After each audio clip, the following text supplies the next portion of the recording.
Oh, welcome everybody. Welcome. Gonna get started right away. So if you guys want to make your way to the auditorium here, get the presentation underway. Awesome. Awesome. Hey everybody, welcome. Welcome to a World Peace Project. Our goal here is to share the incredible message that we humans now finally have means to make world peace a reality. Hello, everybody. My name is Rick Dickinson, and I've been a peace activist for nearly 2 decades. And also for more than 9 years, it's been a privilege to serve my community as a firefighter EMT. I run a virtual reality company that builds virtual reality training sims for emergency responders. And I also do stand up comedy. But in case any of you guys were wondering, no, this project is not a joke.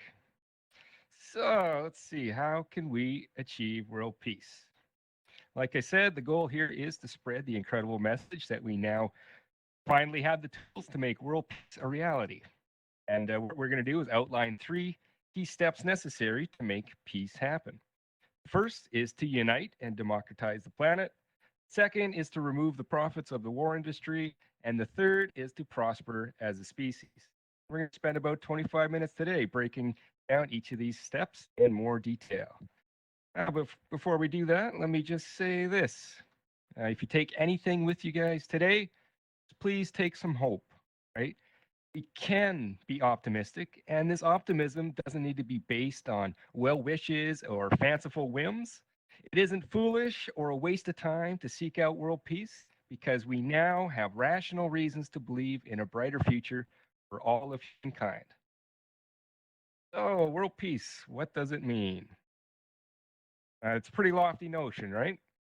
Like when you hear these words, world peace, I bet like if we went around the room right now, there would be about as many definitions for world peace as there are people in this space. But yeah, don't worry, all of you introverts. We're not going to force a group conversation, so you can go ahead and let your heart rate come back down to normal. But since there are so many ways to define it, here with this project, we like to take a narrow definition so that when we say that world peace is possible, we have clear goals of which we are aiming for. World peace, it is for the sake of our project. World peace does not mean the end of suffering. It doesn't mean the end of struggles or strife or conflict. It doesn't mean that we're all living in harmony, as nice as those things would be. Instead, world peace we define as the end of institutionally organized warfare. So let's just break that down a little bit more. Warfare, that's where we have two or more parties with trained combatants using military grade weapons to fight each other. It is these mass scale armed conflicts which need to be stopped for world peace to be realized. And today we're going to be talking more about some steps we can take to achieve this. And then institutionally organized, well, that just means that these armies, they didn't just rise out of nowhere. They didn't sprout from grassroots movements. Instead, large, powerful entities like governments and corporations and NGOs spend millions or billions of dollars to buy arms, recruit and train soldiers, and then coordinate, deploy them into combat. And so you're wondering, how can we stop these institutions from organizing warfare? Well, it's by taking collective action globally and by working together, united as a species. Right? That sounds pretty lovely, right? As if this has never been thought of before. But, and this is why we say world peace is now possible, is because right here, right now in 2021, we have revolutionary technologies like the internet and blockchain, and these tools have never before been available. And they will allow us to spread real, lasting democracy to the entire planet. We are transitioning towards a united, democratized Earth. And as this happens, more and more of us will become part of a great awakening where people everywhere begin to see the reality of our situation here on Earth. That we are just one big family sharing one little planet, and it's really in all of our interests to stop wars. And not only that, all of the insane technology that's coming down the pipeline, things like nanotechnology, AI, protein folding, genetic engineering, all of which are going to be widely available within just a few years, and all of which could potentially undermine our species. So now, more than ever, global cooperation is in all of our best interests for long term survival. And as we move towards this united democratic world, it will also become increasingly apparent that most of the wars that we see today, they're actually being fabricated, being conjured out of thin air as for-profit enterprises. So as we coordinate our efforts, we will be able to finally punish these institutions which are found to proliferate warfare, and we can hold them liable for the damages that they inflict upon our planet. So it is okay to be optimistic about the future of our species because great things are now possible. And if you want to get involved with this project, visit peacenow.rocks. Contact info, link to our Discord. Get involved there. So let's talk more about this amazing transformation, one that has already begun to happen as we further explore the three keys to attaining world peace. So the first key to peace is to unite and democratize the planet. War industry, as we'll discuss soon, is supremely influential. Only by working together as a species can we hope to overthrow such a powerhouse. Fortunately, an unprecedented shift has already begun happening to our species. We now have technological powers which were previously unavailable. And these tools, which we're going to discuss in a bit, will allow us to spread real, functioning democracy to every single person on Earth. This newfound democracy will ultimately give us the power to hold politicians and leaders accountable for their actions. And once governments are in check, warmongering institutions will be brought to bear. The military industrial complex will begin to unravel, and we will finally open the doors to a lasting world of peace.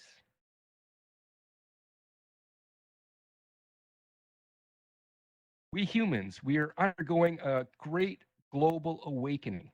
Tools like the internet and social media are breaking down barriers like religion, language, and culture, and it's bringing us all together like a species like never before.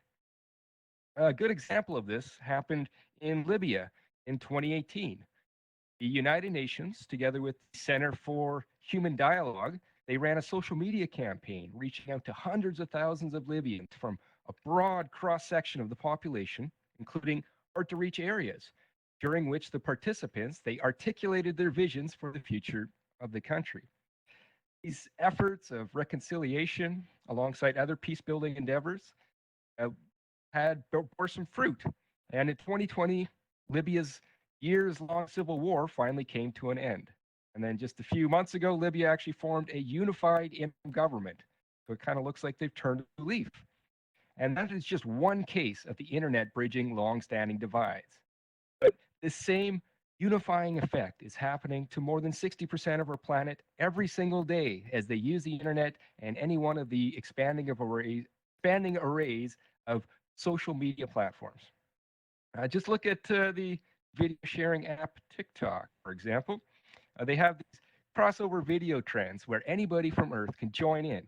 And while they're super fun and entertaining, these trends, they transcend language, culture, and religion. That's just one more example of how the internet is peeling away the layers to reveal our shared humanity. Many have known this and have already espoused this truth. But the internet is revealing it to us all. We are just one big family sharing one tiny blue spaceship called planet Earth. See, we humans, we all have this instinctual tribal nature. We have and outgroups. And while the war hawks out there might use this as another justification for endless wars, it will be this very instinct which will bring about the end of wars. Because as we continue to unite as a species, our in groups will subconsciously extend to include humans from all around the world. And as this happens, we are infighting within our own global family. Of course, this concept isn't new. Over 300 years ago, Francois Salignac said, all wars are civil wars because all men are brothers. And as we transition more towards this global village paradigm, what will become increasingly apparent is how wars are not a natural occurrence. Most wars do not arise from long standing, irreconcilable differences. Instead, wars are being fabricated, they're being manufactured at the for two main reasons. One, because wars are a great source of profit, and two, because wars are necessary to keep the world's people divided. Proponents of war, they say that these armed conflicts are inevitable because of the inherently violent and selfish and greedy nature of humans. But while I concede that we are all selfish and greedy, it is for this very reason why, once people everywhere get empowered, world peace will be inevitable. This is due to the fact that, as selfish and greedy creatures, we all want what is best for ourselves. And every single one of us would be better off living in a world of peace. We'd all have a more secure future, and we'd no longer be earning tremendous fortunes trying to destroy each other. The truth is, for centuries, humans have wanted peace. The problem was that we never had the tools to make it happen. But we do now. World peace is now possible. Let's canvass the room here. Let's take a minute to canvass the room. Who here in this space wants peace? If you do, maybe just throw up some of these heart emojis if you're here and you want world peace. Well, let's see. Yes, looking around the room, it looks like all of us here, we all want world peace. Right? Yes. And this is probably true for over 99% of our world. We all want peace. But because we don't have peace, this means that our leaders and our political systems have failed us. Because if they were actually listening to us, we would already have world peace. The reason politicians are allowed to ignore our demands is because we don't yet have functioning democracy. Now, when I say functioning democracy, I don't mean this broken system that we have right now, where big money and influence is allowed to buy politicians and corrupt our governments. Like right now, there's so little accountability for anybody in the elite ranks of society. They can knowingly and willingly perpetuate endless wars. And even though they cause such widespread death and destruction, it's actually intentional because, like I said, wars help keep humans divided and under control of the established powers. This will all change when we have actual working democracy the world over. When humankind is empowered, we will have world peace because it's what the vast majority of all of us want. We all want world peace. Democracy will be key for making this happen. But where can we find real democracy? Well, let me tell you, 15 years ago, I envisioned a democracy in the box solution. It would leverage technology to deploy a digital democracy to the entire world. Now, I recognize it would take a team of highly skilled people. It would take millions of dollars to develop. But fortunately for all of us, a number of groups have actually already taken this on. And there's actually a bunch of projects in the works that aimed at digitizing democracy. But what has me most excited is the power of the blockchain. Everybody's here has heard about the cryptocurrency like Bitcoin. Well, they've actually developed newer generations of crypto. And these allow users to deploy applications that run on top of the blockchain, making them entirely decentralized, yet still highly secure. These amazing technologies, they're going to allow us to decentralize economies, meaning we're no longer going to be dependent upon our existing banking systems and economic models, which only solely benefit the elites. Instead, everybody, including the previously disenfranchised, will now have access to a means of trading and storing wealth using the blockchain. These technologies, the same ones which are liberating the global economy, will soon allow us to decentralize our governments as well, which is nothing short of revolutionary. So at first, we'll see democracy in a box type solutions being deployed in smaller scales, like with a small few towns or cities adopting the tech. But then we might see a small oppressed country will undergo a people's revolution But instead of seeing what we normally see happen, where just another tyrant takes over, takes advantage of the power vacuum and rises to power, well, instead, these people, they can roll out this new technological solution, which will keep their country free forever. And when people everywhere, they see that these new digital democracy solutions are actually working, everybody will begin to demand it from their own political systems. The genie will not go back into the bottle, and the world won't stop until we all have a lasting democracy. So, when we're here and we're talking about how world peace is finally possible, the blockchain is one of the tools that has never before been available. Technologies like these will be vital making world peace happen. Awesome. Good. Yeah, we made it for the first half of our presentation. We're just going to take a minute here during the intermission to uh, we're going to combine the overview effect with the peace intention experiment. Now, how many people here have heard of the overview effect? Okay, well, the overview effect is essentially what they term when astronauts go into space and they look at the Earth from the same perspective what we're looking at, where you see this giant blue ball. They have a paradigm shift within their minds where they come to realize, like, holy heck, we are all just one big family on the planet. And that's what the overview effect is.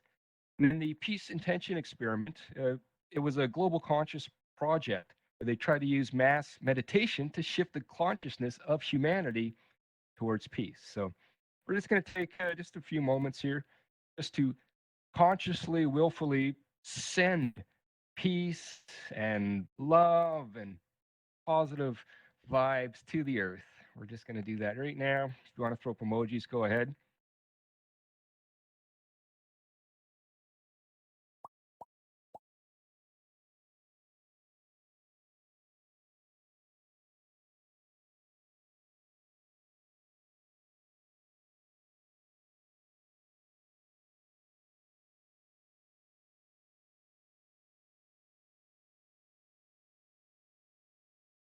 Good. Well done, everybody. Well done.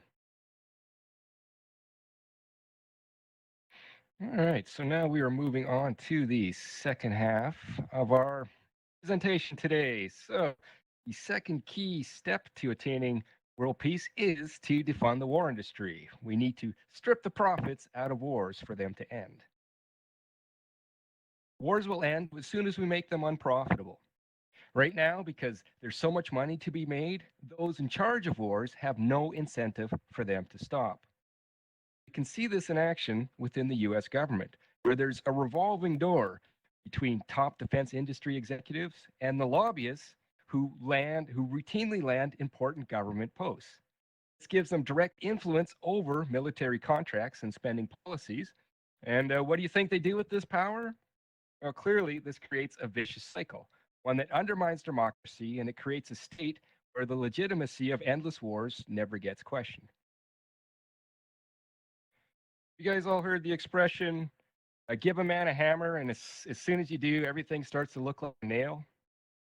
You guys have maybe heard that. Well, the same thing happens when these institutions, they spend hundreds of billions of dollars annually to develop and build weapons.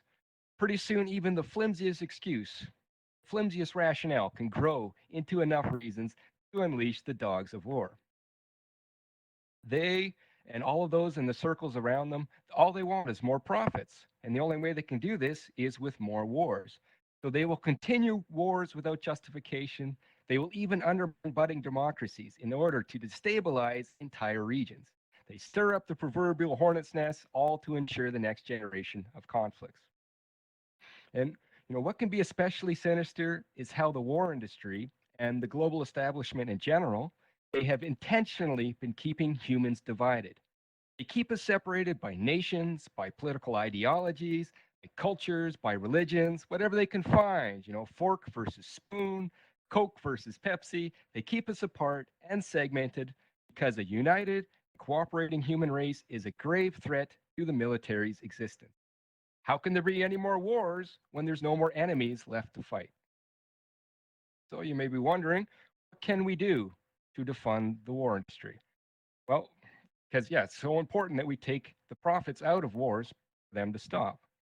Well, do you guys remember how Big Tobacco finally got sued for $200 billion for all the cancers and the death that they enabled upon humankind? Damages that they knowingly inflicted? Well, for years and years, they denied their culpability for the harms that they enabled, but eventually the hammer came down. Class action lawsuits. We need to do the exact same thing for any institution that's found culpable for the wars that we continue to see plaguing our world. Using class action lawsuits, World versus the War Machine can track down these actors and sue them for the damages they've inflicted upon us.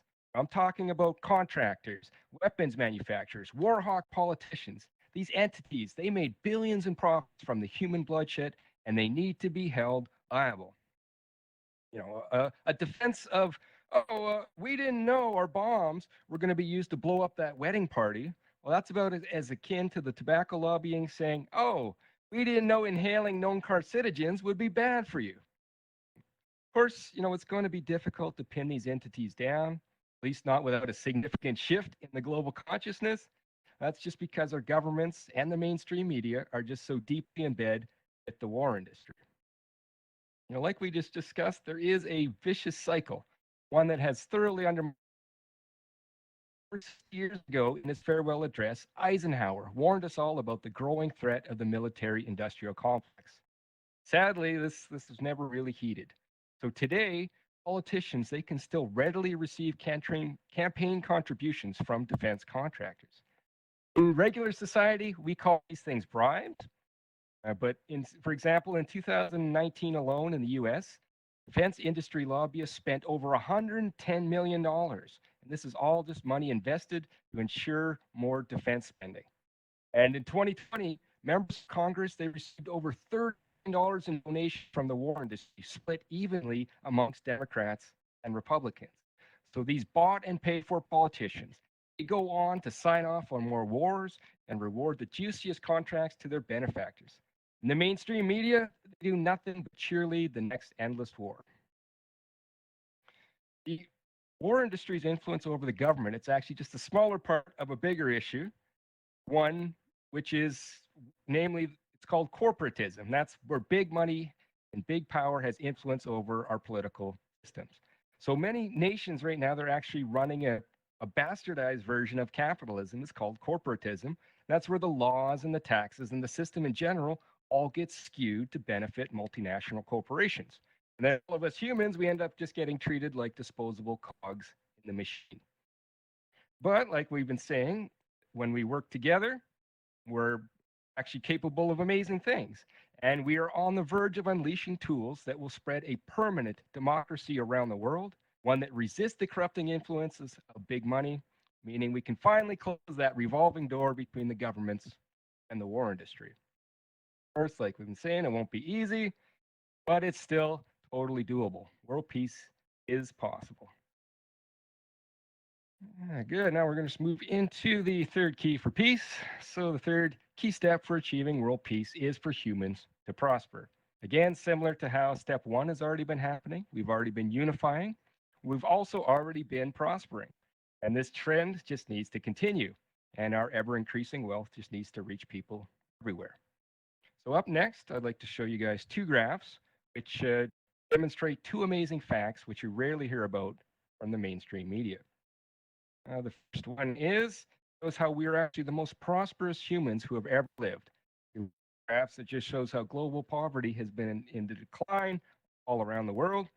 Shows that we're the most prosperous humans that ever lived. Second graph, this one shows how war deaths have been on the decline since over the past 600 years. It's all trending down. The world is actually the most peaceful it's ever been as well. We are right now, in fact, the most peaceful and the most prosperous humans that have ever lived since the dawn of humankind. And the fact that we're both the most peaceful and the most prosperous is not a coincidence. The two are related because war and poverty are so deeply intertwined. Never ending war, entire populations destitute, surrounded by suffering and poverty. And when people grow up in such terrible conditions, in such abject poverty, they become much more likely to take up arms. But when people grow up living comfortable lives with basic securities, they're far less inclined to become to fight and die for somebody else's cause. And that is why the third key for world peace is for us to prosper as a species. For as long as there's segments of the world's population who grow up in extreme poverty, conditions will be ripe for wars to exist. For example, in 2020, the world put nearly $2 trillion towards military spending. Just imagine how much good this could have done for all of us. Like, we could have had solutions for ending global poverty. We could have prevented the next generation of people from becoming combatants.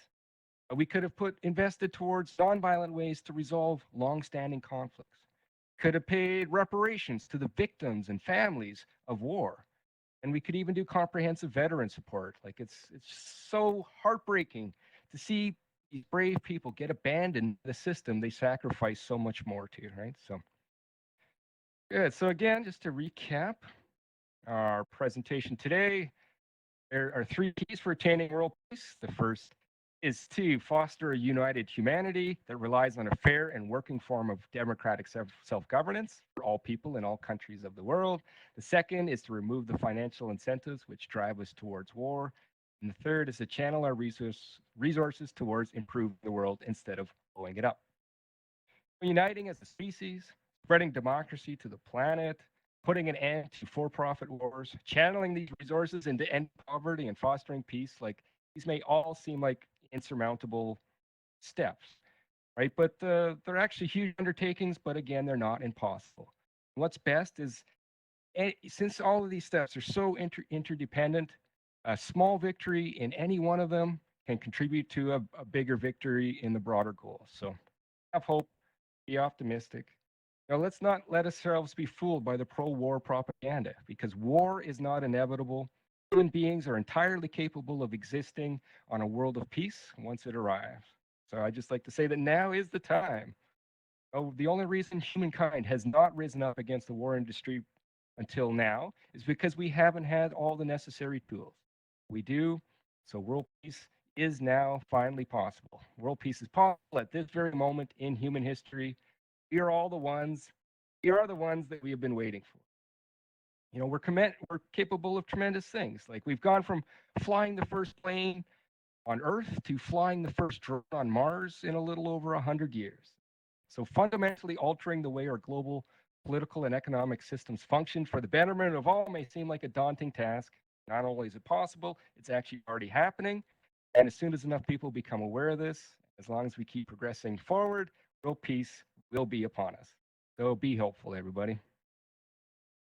Good, awesome. Well, you've made it this far. I'll talk a little bit more about how you guys can help out.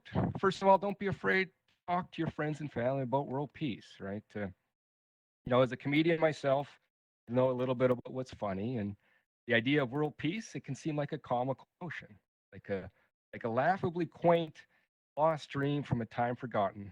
Like we've been saying, this is 2021. There are great opportunities, and we finally have tools in our hands which have never existed before, and we can do great things with them. So while there may have been countless people who've beaten drums of world peace to no avail, things have finally changed. Incredible new potentials are here. So just don't be afraid to be a beacon of hope to all of us around us, all of them around us. Anybody listen?